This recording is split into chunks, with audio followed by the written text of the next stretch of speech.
waste noise. Hey, Mr. Tort! You're on candid camera! Way to go, champ. Hi, Mom and Dad. See, we acted beautiful, now we're on TV.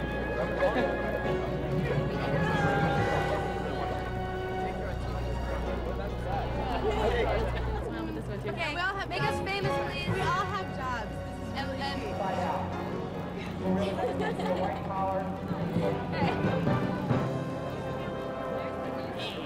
Hi, Bill. We're sure that he's going to unveil some huge, important plan that will affect each and every one of us. I think he's pretty great. I'm really glad to have him here. I baked him a brownie in the shape of a gun. I figured if I'm not going to get the chance to give it to him, I'm just going to run at him with it.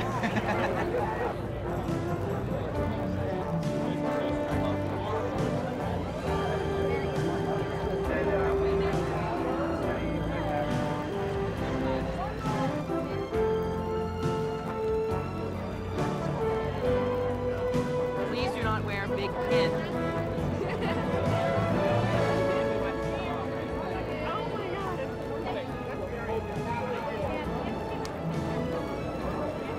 Out of here, 96.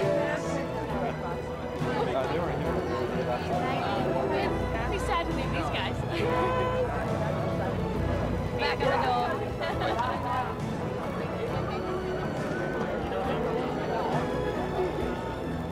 Make a killing.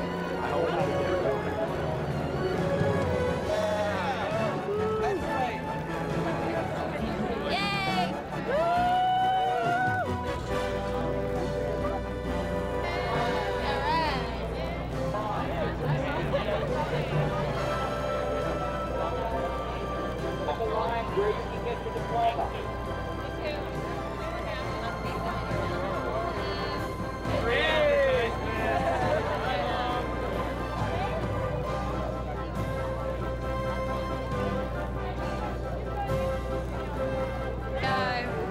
That's pretty. I like it. Yeah. Give it a yellow, but you wear white. All right. One, two, three. Hip, hip, ray, ray, ray. Tiger, tiger, tiger, sit, sit, sit. Boom, boom, boom, boom. 96, 96, 96. Woohoo! Hey!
The invocation will be pronounced by Dean Williamson. Please join me in the spirit of prayer. Holy God, sacred fire, we discover you in chaos and in creation, in darkness and in light, in righteous anger and in gracious love. You live in the contradictions, and you invite us into the conflicts. You dare us to risk ourselves for justice and for peace. You require us to be stewards of creation in the midst of apathy and waste. You lure us into your love. In this year of Princeton's 250th anniversary, may this commencement convocation be a ritual of renewal for all who graduate, for parents and loved ones, for teachers and trustees, for staff and administrators. So let us here and now renew our gratitude for the best of Princeton. Let this university be truly worthy of its tradition and of its endowment. Let us renew our loyalty to this nation and to the community of all nations. And let us renew our commitment to be people of compassion, people of service, people of hope. Amen. The Latin salutatory will be delivered by Charles Parker Stoll, a senior from Maryland.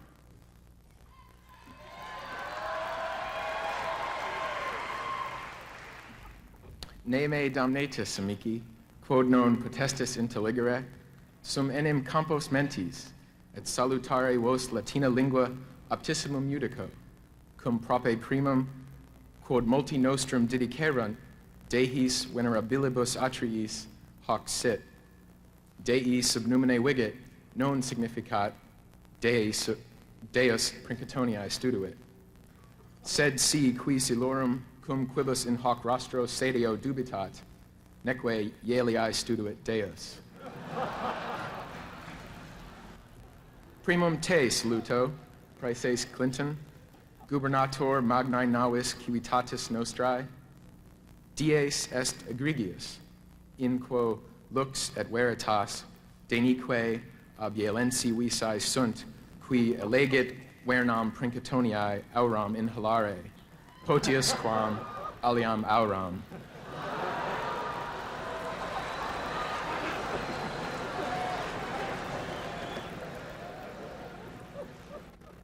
Deinde secundum praesidem in secundo loco nunc saluto, praeses noster Shapiro, gubernator huius hedera bene decoratae discendi navis. Curatores prudentes etiam, et professores doctissimos saluto, sine quibus nostra navis in portum pervenire non potuit.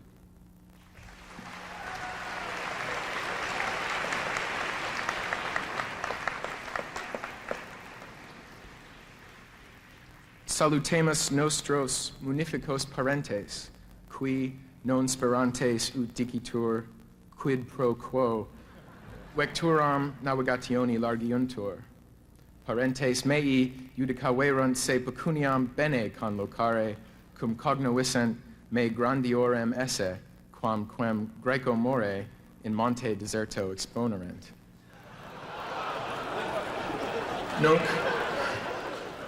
Nunc vos saluto, fratres et sorores, progenies nostrae secundae matris, ea est alma mater. Si fortasse soliti estis credere unam matrem satis superque esse, velem indicare nostram secundam matrem, non curare utram togas lavemus necne, ubi dormiamus, vel quantem caviciae verbamus. Alma mater femina est magnae eruditionis, duorum saeculorum et honorum, quinquaginta sapienta praedita.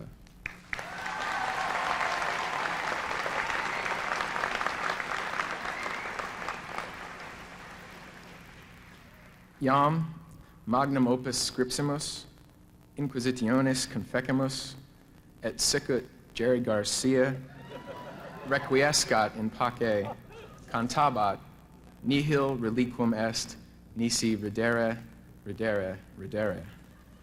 Avete, atque valete.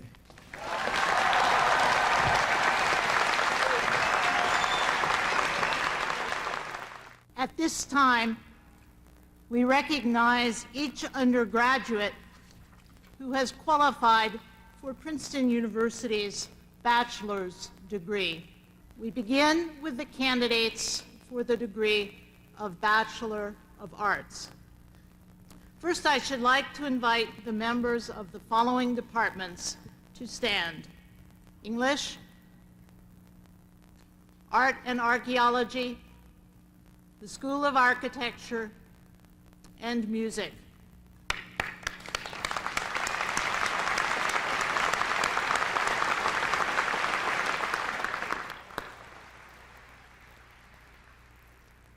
And now the members of these departments: Classics, Comparative Literature, Romance Languages and Literatures, Germanic Languages and Literatures, Slavic Languages and Literatures, East Asian Studies, Near Eastern Studies, and the Independent Concentration Program.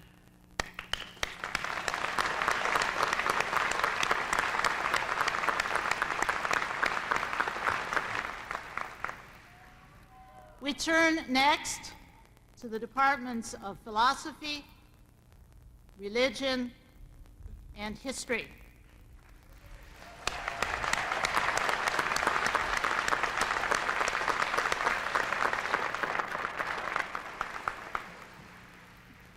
I'd like now to ask undergraduate members of these departments to rise. Politics and the Woodrow Wilson School of Public and International Affairs.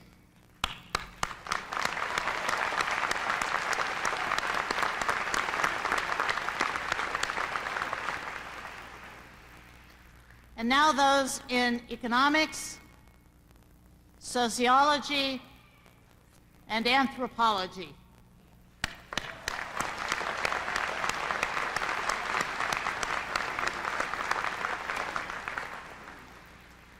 Will seniors in these departments please stand? Ecology and evolutionary biology, and molecular biology.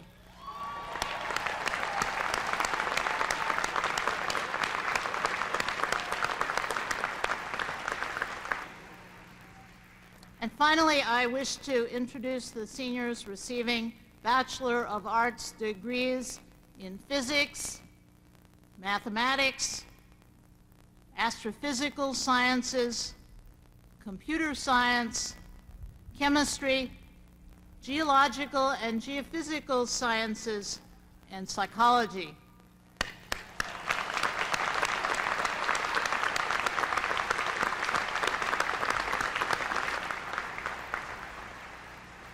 At this time, all candidates for the degree of Bachelor of Arts are invited to stand together.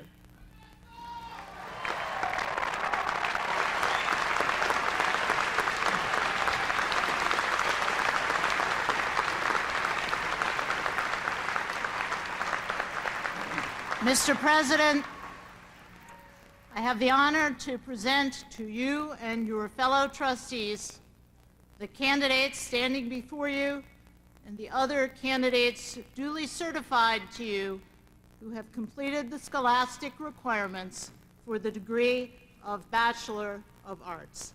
Auctoritate mihi ad curatoribus Universitatis Princetoniensis commissa, vos ad gradum primum in artibus et cum honoribus unit academies admitto. Congratulations.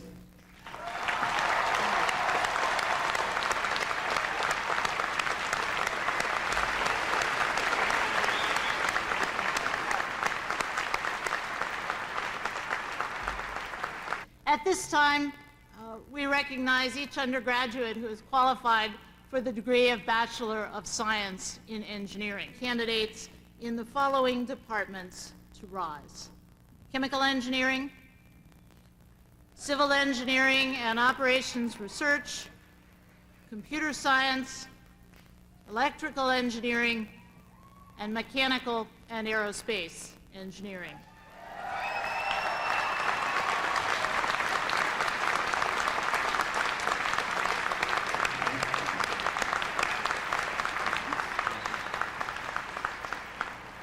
Mr. President, I have the honor to present to you and your fellow trustees the candidates standing before you and the other candidates duly certified to you who have completed the scholastic requirements for the degree of Bachelor of Science in Engineering.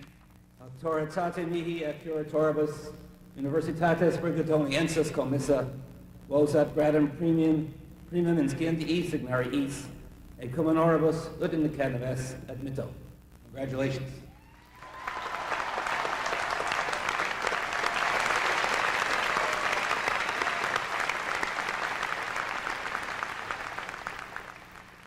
I should like finally to invite the entire class of 1996, 1,107 strong, to rise as a body. Artists, writers, scholars, athletes, campus leaders, community volunteers, recipients of honors, certificates, and prizes, members of honor societies, winners of fellowships, you have put your imprint on this university, and you leave with our warmest congratulations.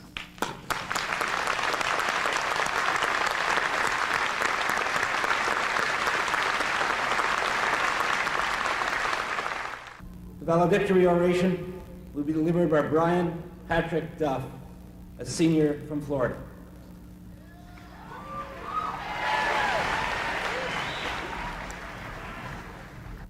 President Shapiro, President Clinton, family, friends, and fellow graduates, good morning.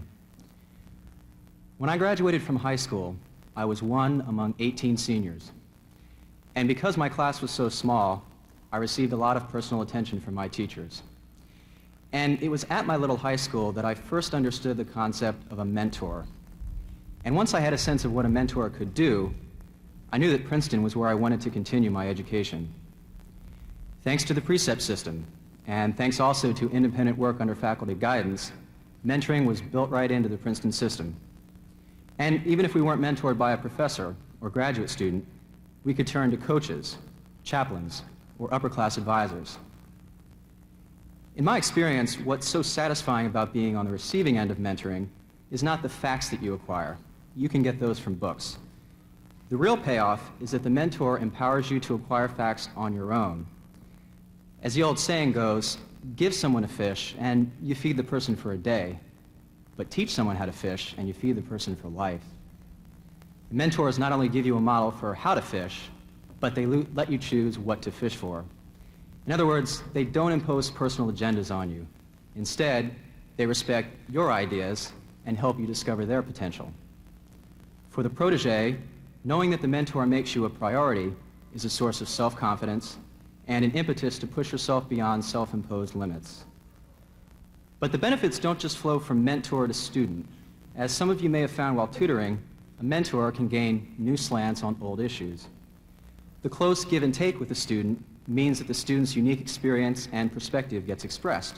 And as the mentor tries to relate to that experience, she or he may discover productive analogies that never occurred to them before.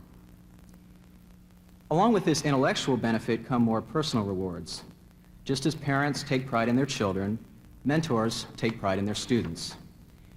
They share in the success of their proteges without jealousy or competition. They feel joy and the satisfaction of knowing that they had something to do with those successes.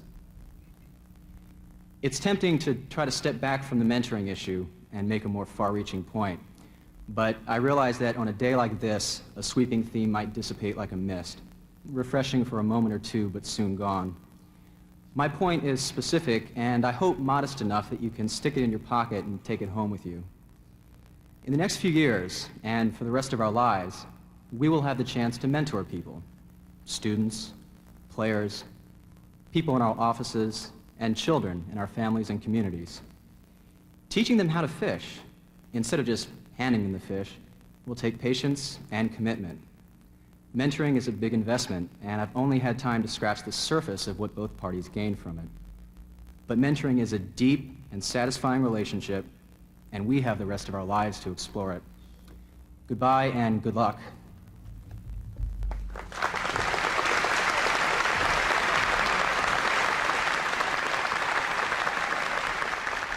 As many of the candidates for master's degrees as are present, please rise in their places. Mr. President, I have the honor to present to you and your fellow trustees the candidates standing before you and the other candidates duly certified who have completed the scholastic requirements for the degrees of Master of Arts, Master of Fine Arts, Master of Arts in Near Eastern Studies, Master of Arts in Russian Studies, Master of Architecture, Master in Public Affairs, Master in Public Affairs and Urban and Regional Planning, Master of Science, Master of Science in Engineering. Auctoritate mihi et curatoribus, Universitates Princetonensis commissa, vos ad gradum secundum, vel in artibus elegantibus, vel in asium criteriorum pertinentibus, vel in studiis Rusiis, vel in architectura, vel in urbium designatona, vel in rebus publicis et urbium designatona, vel in scientiis, vel in studiis ignariis et middle. Congratulations to you.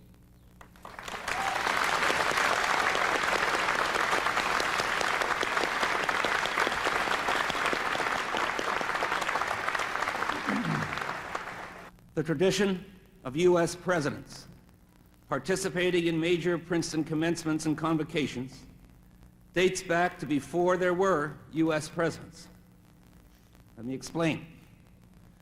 In 1783, while Nassau Hall was serving as the capital of the newly independent nation, George Washington attended commencement, which in those days took place in September. In 1864, as the Civil War was coming to an end, Princeton presented Abraham Lincoln with the third and last honorary degree he would receive, which, contrary to recent tradition, he was permitted to accept in absentia. Today we have here before us a very special guest. But let me first complete the history. In 1896, President Grover Cleveland spoke at Princeton's sesquicentennial, and liked the community so much that he retired here the following spring, and several years later became an active Princeton trustee for the remaining years of his life. In 1946, Harry Truman, a Democratic president from a state just north of Arkansas, spoke at the convocation that brought Princeton's bicentennial to a close. Today, we are in the middle of celebrating Princeton's 250th anniversary, and we are again privileged and honored to welcome a president to our campus and into the fold of honorary Princetonians. Like any president, he honors us through the majesty of his office. But unlike any other president, Bill Clinton is the first Rhodes Scholar elected to the Oval Office, and he exhibits a passion for learning, an affinity for the life of the mind, and a deep-seated commitment to such values as democracy and service and community. All characteristics that make him very much at home on a university campus. On a number of occasions during his presidency, he has called upon members of our faculty and others associated with Princeton to counsel with him, to serve him, to challenge him. And they are all struck without exception by the keenness of his intellect, his appetite for knowledge, and his determination to make the world a better place for all of its people. It is a Princeton tradition that commencement end with remarks by the president. In most years, you would have to settle for what I had to say. But in this 250th anniversary year, I am pleased to be able to present the President of the United States, William Jefferson Clinton.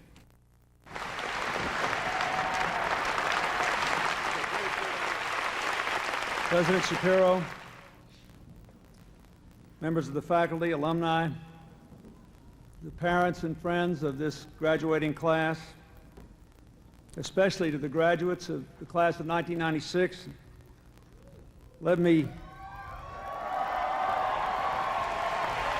Let me thank your co-presidents, George Whitesides and Susan Sue, who came to say hello to me this morning, and compliment your valedictory address by Brian Duff and the Latin address by Charles Stowall. I actually took 4 years of Latin in high school, and even without being prompted, I knew I was supposed to laugh when he was digging me about going to Yale. I want to also thank Princeton for honoring the high school teachers and the faculty members here for teaching. For today we celebrate the learning of the graduates, and we should be honoring the teachers who made their learning possible. I thank you for that.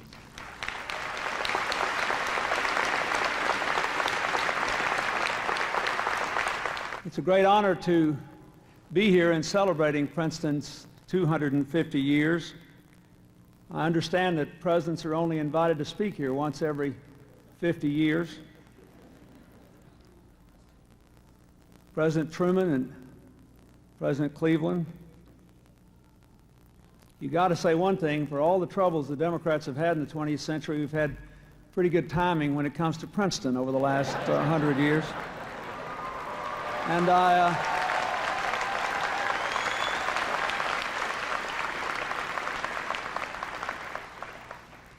I want to thank President Shapiro for his distinguished service to higher education in our country. I thank Princeton for its long and noble service to our nation. I also am deeply indebted to Princeton for the contributions it has made to our administration and to my presidency. My press secretary, Mike McCurry, sat in these seats in 1976. I'm sure that Princeton had something to do with the fact that he not only thinks but talks so fast. The chair of our National Economic Council, Laura Tyson, was a Princeton professor then and Mike McCurry's thesis advisor, and you got back from me Professor Alan Blinder, who was a distinguished member of the Council of Economic Advisors and the Vice Chairman of the Federal Reserve, and a brilliant contributor to our efforts to improve the economy. I want to thank Alan Blinder here among his colleagues and his students for what he has done. I thank Tony Lake and Bruce Reed and John Hilley and Peter Bass, all members of our staff who graduated from Princeton. Two Princeton graduates who are no longer living, Vic Razor and his son Monty, were great friends of mine. Vic's wife Molly is here, our protocol chief, and if it hadn't been for him, I might not be here today, and I want to recognize their contributions to Princeton and Princeton's gifts to them. I also want to say that one of my youngest staff members is a classmate here, John Orsak. And when the ceremony's over, I'd like to have you back at work, please.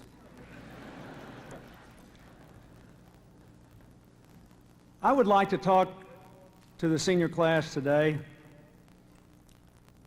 about not only the importance of your education, but the importance of everyone else's education to your future. At every pivotal moment in American history, Princeton, its leadership, its students have played a crucial role. Many of our founding fathers were among your first sons.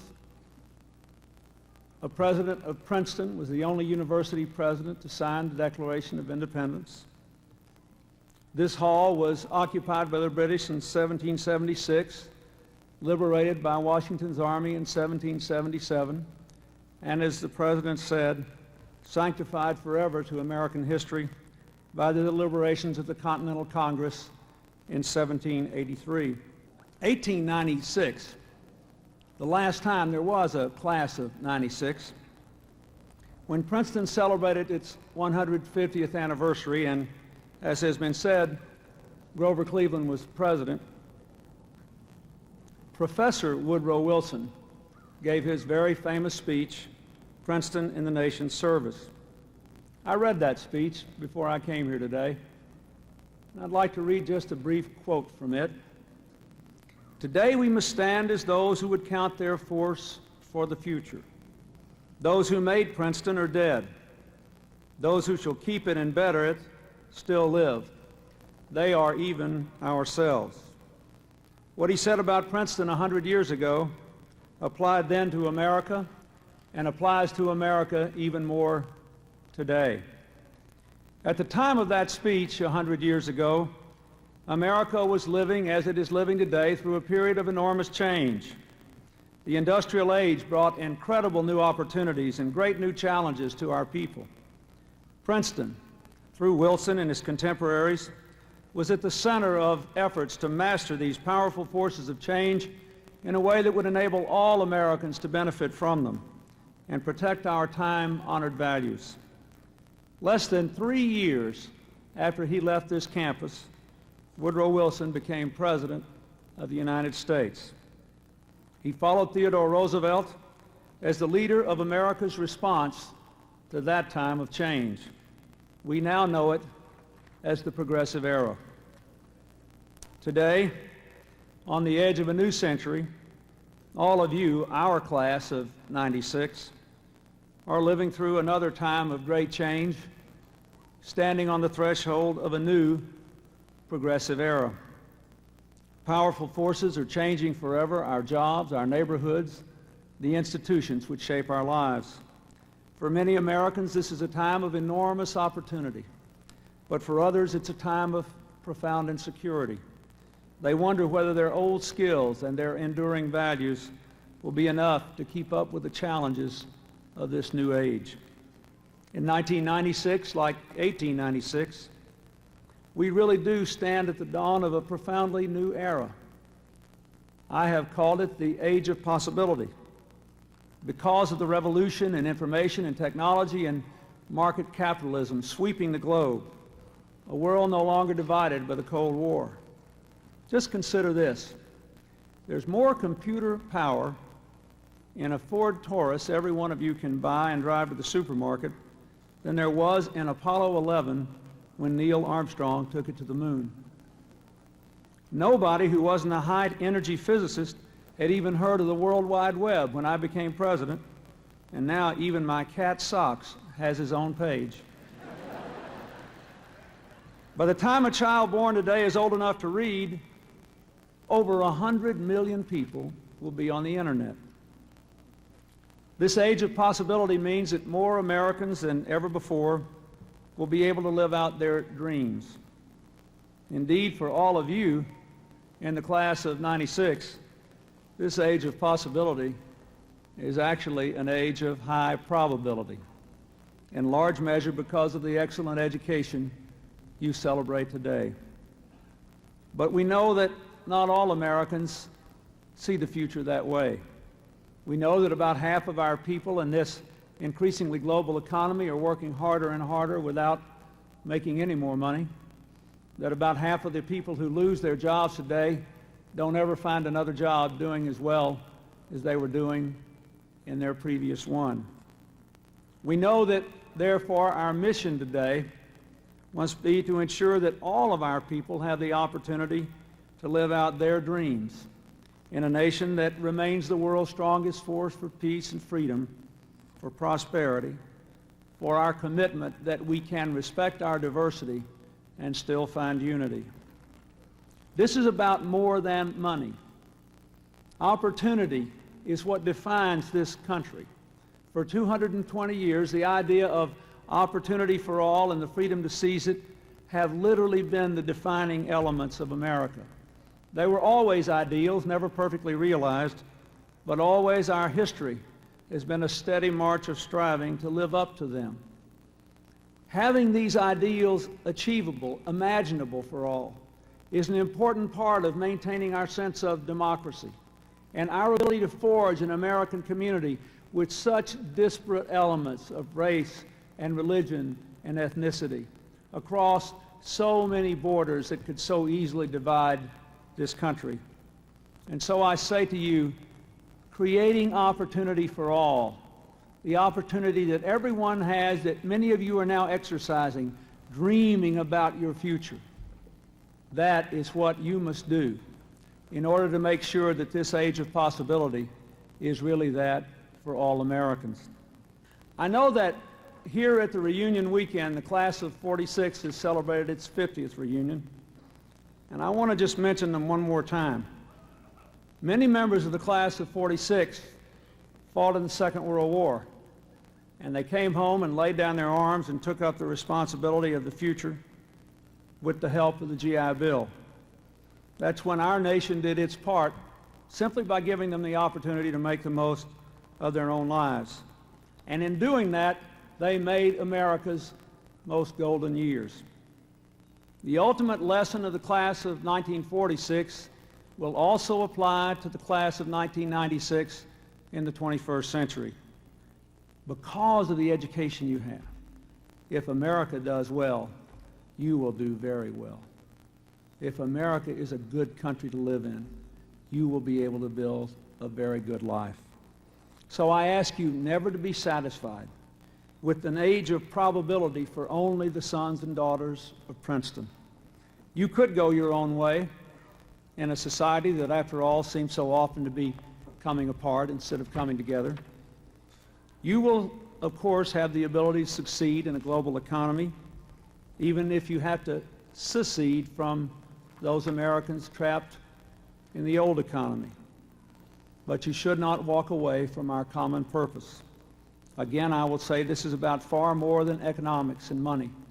It is about preserving the quality of our democracy, the integrity of every person standing as an equal citizen before the law, the ability of our country to prove that no matter how diverse we get, we can still come together in shared community values to make each of our lives and our families' lives stronger and richer and better. This is about more than money.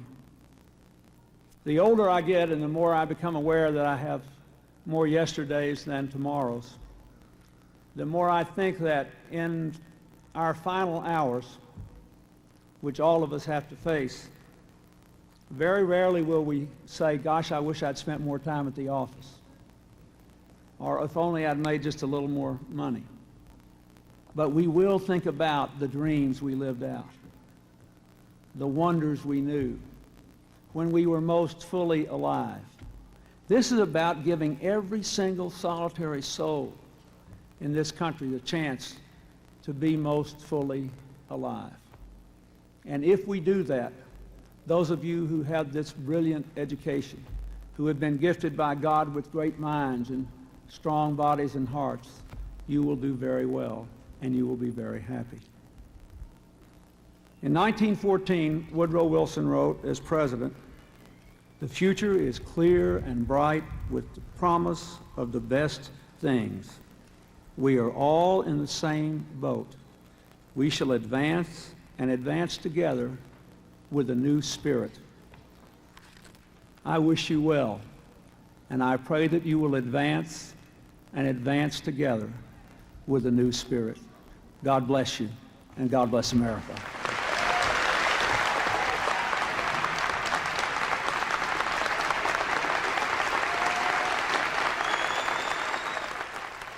Let us pray. All gracious God, the world is beckoning and we are intrigued. The challenges are complex and we are reflective. The tasks are many and we are often overwhelmed. The peace is fragile and justice is often not well served. But God of life, your call is irresistible, your wisdom is sufficient, your being is right now, and your power is love. Therefore, our confidence is strong as we leave this place. O way-making God, guide our feet as we move with clear purpose into the sweet embrace of life. May our song be love, our dance faith, our drink hope. Bless us so that we may be people united in compassion and service. Amen.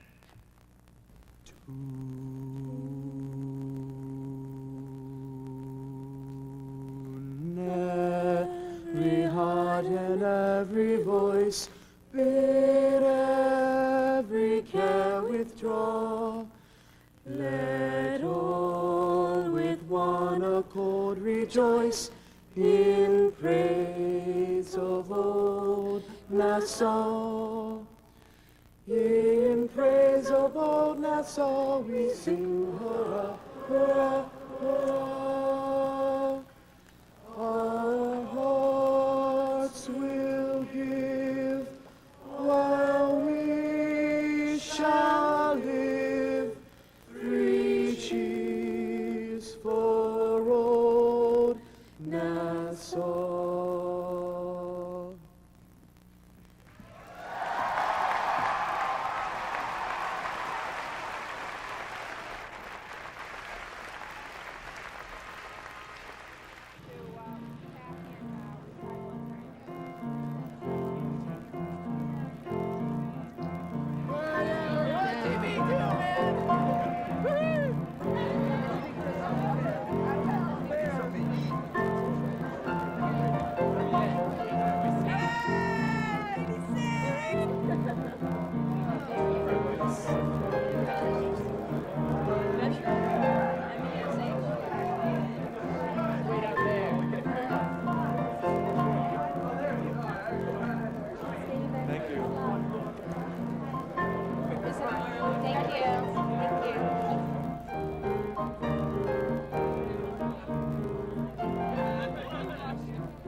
They pan over, did you see us? Did you see Lisa sleeping?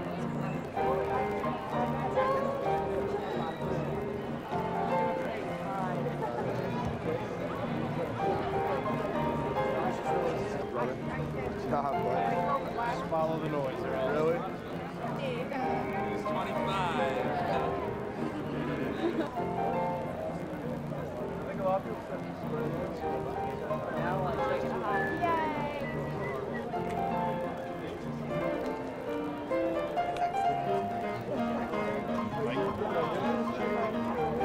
He is extremely organized young man. His room is so clean, it's annoying.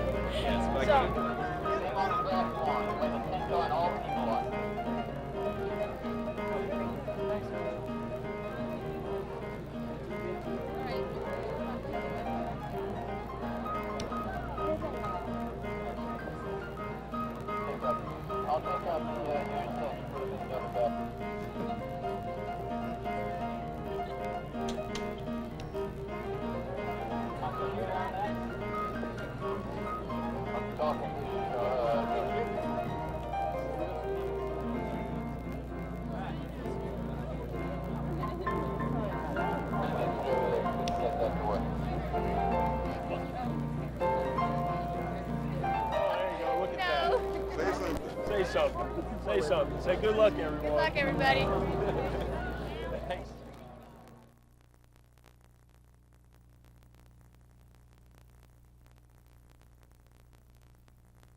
I can't believe I'm actually getting out of this place. Just 4 years later. Can you feel the excitement? 4 years is just about enough. It's been a long 4 years. Yeah. We've enjoyed our 4 years here, and we look forward to graduating. 4 years at Princeton. I don't remember anything. And we're graduating finally. Slides out from under the sleeve right in his hand. We're going to Disneyland. Yeehaw! Woo! Time for some fun, anyhow. It's a day for hangovers and caps and gowns. Yeah, it looks I like. forget how to get the cap on, all right? It's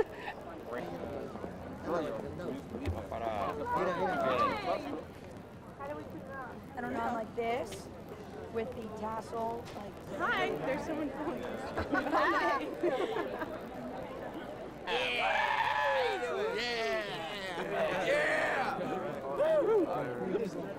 Good.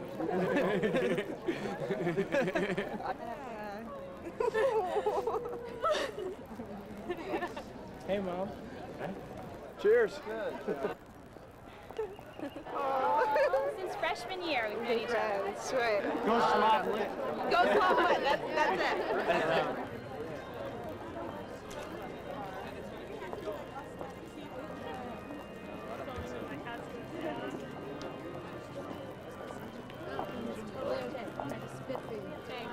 As long as I get your permission.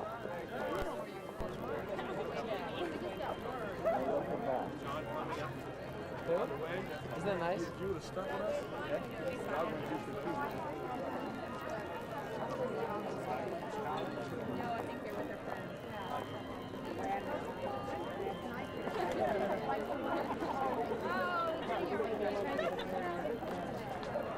What's your mom?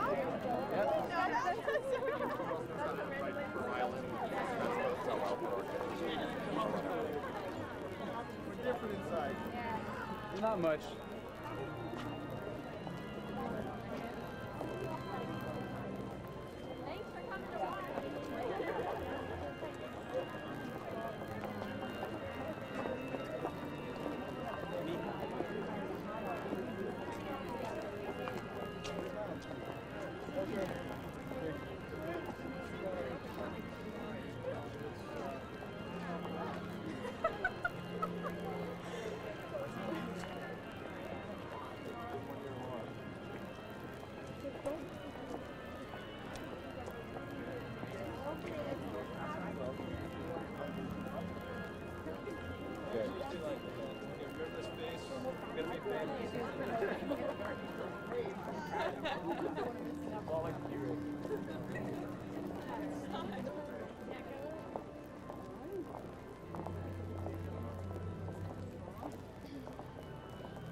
Yeah.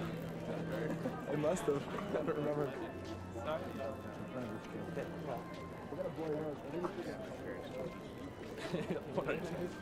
Cross it, get him in a triangle. Give me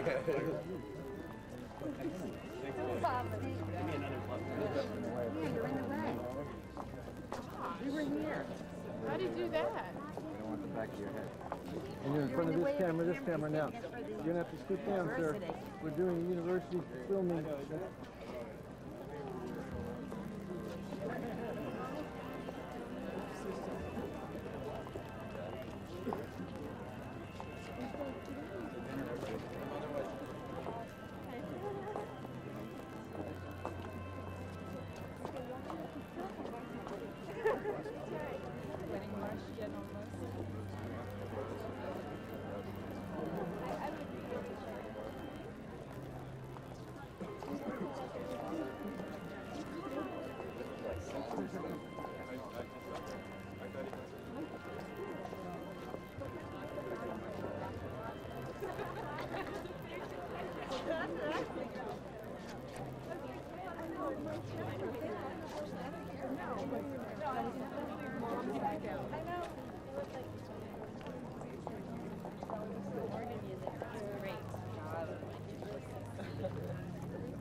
Here's your can.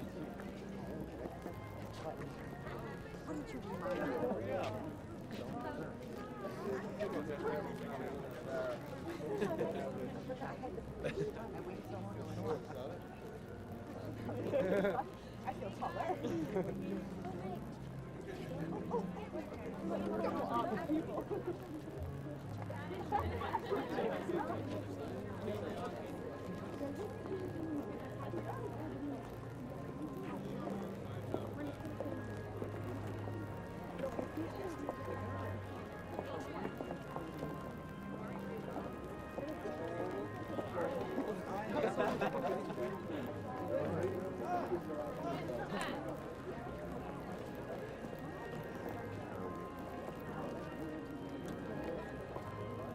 Scott, I feel like this is the culmination of our academic career at Princeton.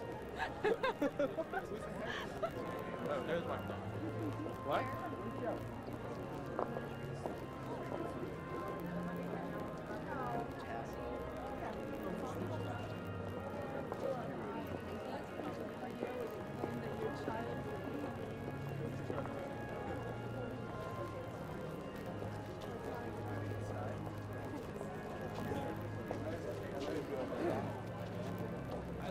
I hope so.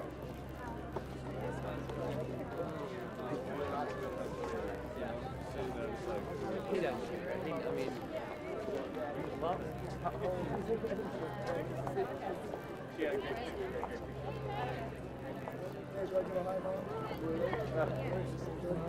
Mom.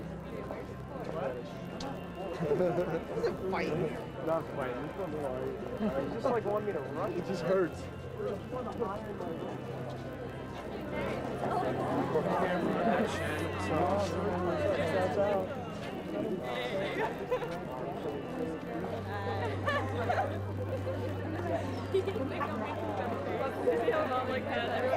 know. It's probably like going in.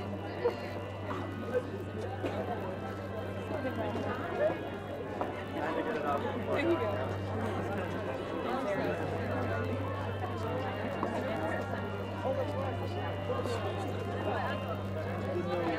We're the wrong side, huh?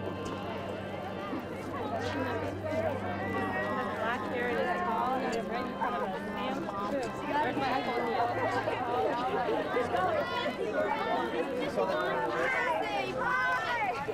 I'm like, oh my goodness. Right quick, girl.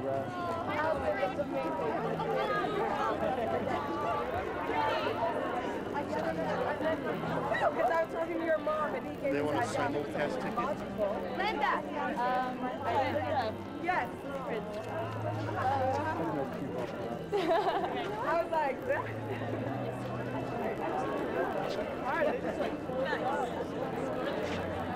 Yeah, this is where you're supposed to do the breakdown if you want to do it.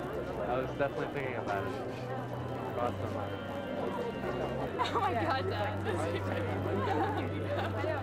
They're obsessed with toys. What? We're going to talk. Love you, Mom.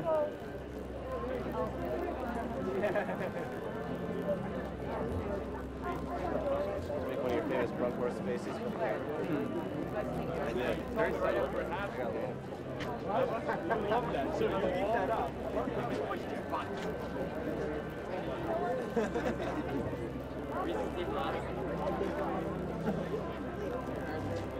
I've seen it. Oh, yeah. Oh, Princeton, Redskins fan? No, he was a Rangers fan. What happened? He saw England beat them, and he was like, Lemieux and Yaga, they win down.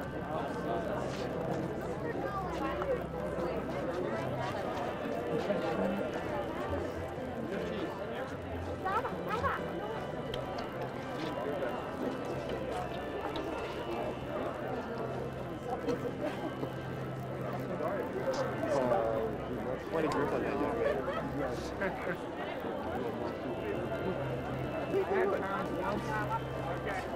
There's more, George. I'm gonna take at least 3 or 4. They must have reloaded. Oh, there, should we wave? Here's the camera. Called up reinforcements. You're the poster child. Little bandolier is going. Wave with this thing. We actually made it. Daddy's trying to get sound like. Why did you do that in front of me? Seriously. If I am on camera with you, you're saying. Gavin, he just focused directly on you. oh no, I did. Totally.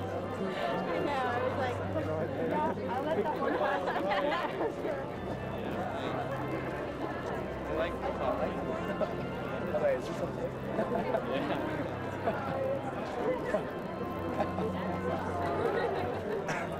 Mom and Son's live.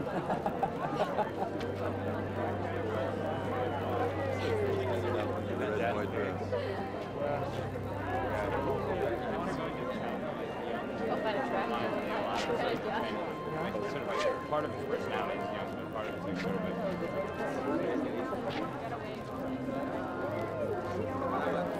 Hi, Mom.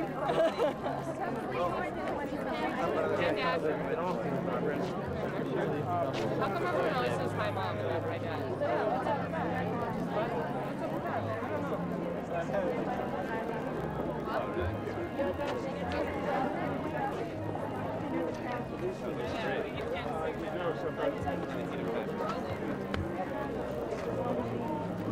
Yes, true.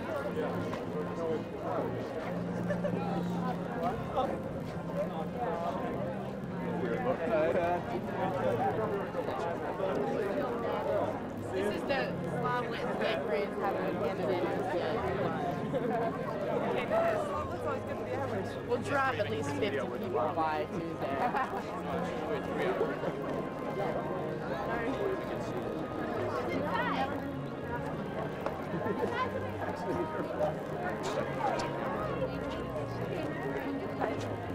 I don't like Mrs. Sewell, that's Alice. Yeah. So she looks like her, but now these Alice. Oh yeah, totally does. Her sister too. No, pretending. Will come off. It's like stop the whole period. Mom, get out of that, you're gonna get hurt. Off that fire truck. Enquanto o camerão. Enquanto o camerão. I know. Like the extreme close-up. Your fingers are kind of left. I think they had to file them early.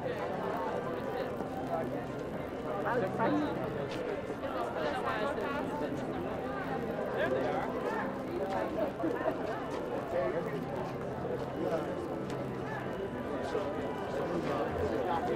There she is. There's camera. Yeah, we got a camera over here.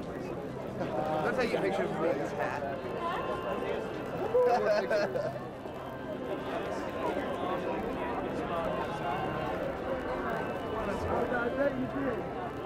You know what they do? They film like 2 cameras and they have. This is your second on film. Yeah. Smile, hey mom, Doug's mom. Hello. Totally. Angelo's. Angelo's.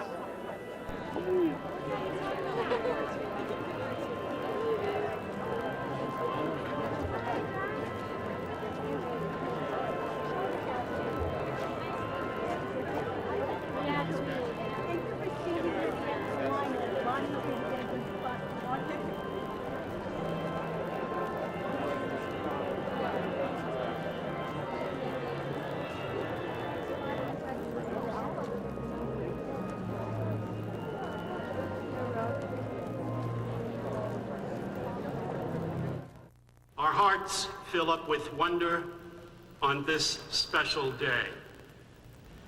God, who creates our diversities, who takes pleasure in our differences, we are your patchwork quilt.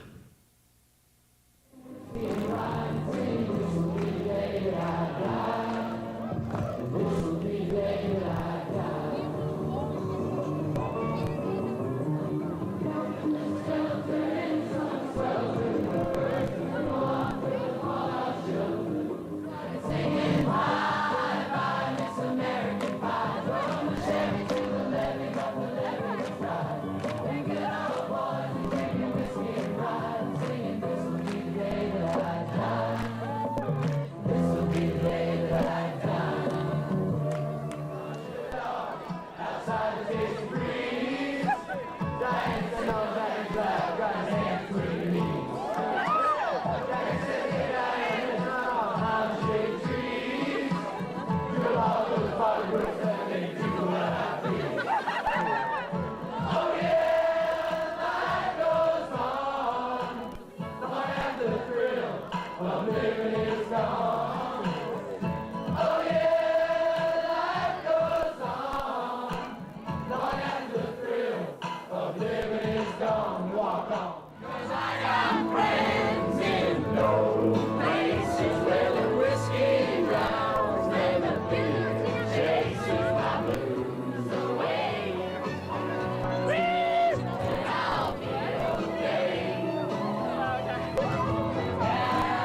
just might have a problem that you understand.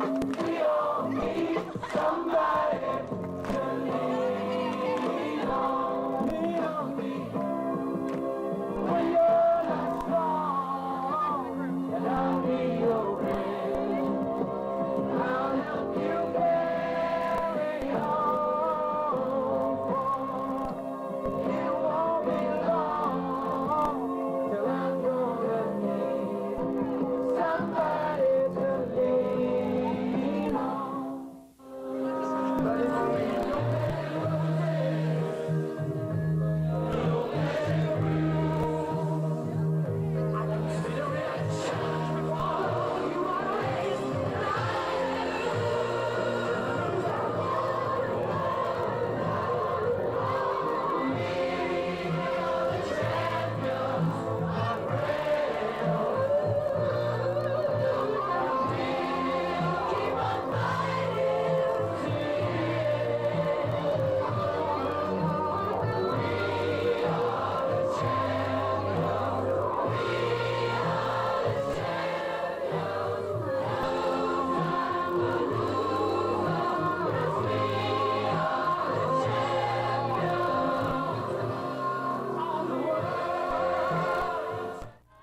I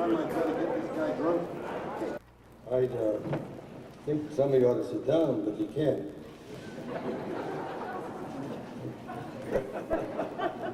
Yeah, I never go to these things. Only went to one. Yours, Coach. Well, I'm going to get my speech out here, but I can't find it. Oh, here it is. Marshal Tito of Yugoslavia.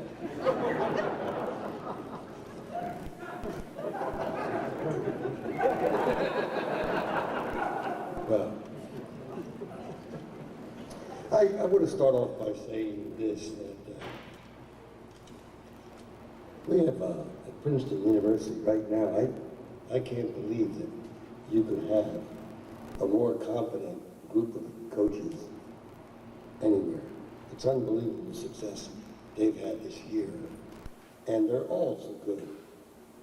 And so it's a little embarrassing to think that because we've had other guys retire here too, and all they get is a blanket.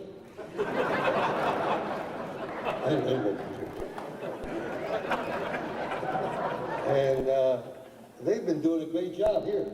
And this is a little embarrassing.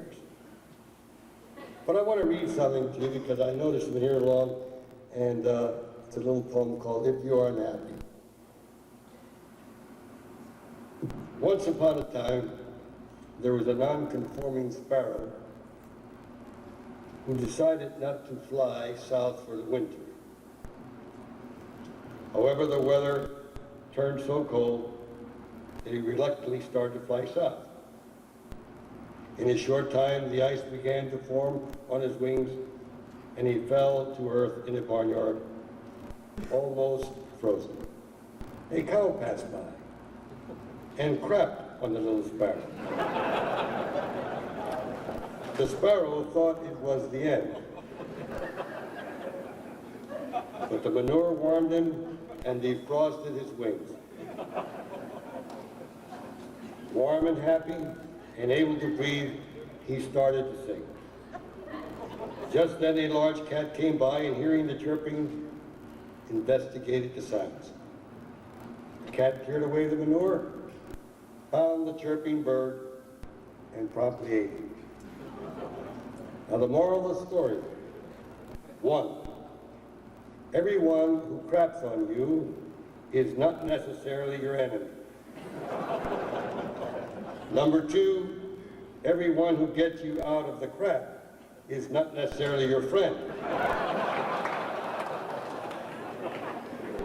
And number 3, if you're warm and happy in a pile of crap, keep your mouth shut.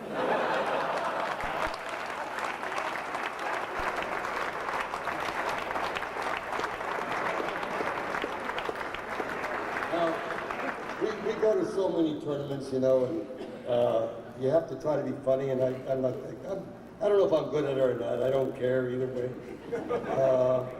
But I did this darn little thing, and I've been getting requests for it in the mail. As a matter of fact, the football coach from Kansas wrote it down and said, "I promise not to use it east of the Mississippi." It's unbelievable.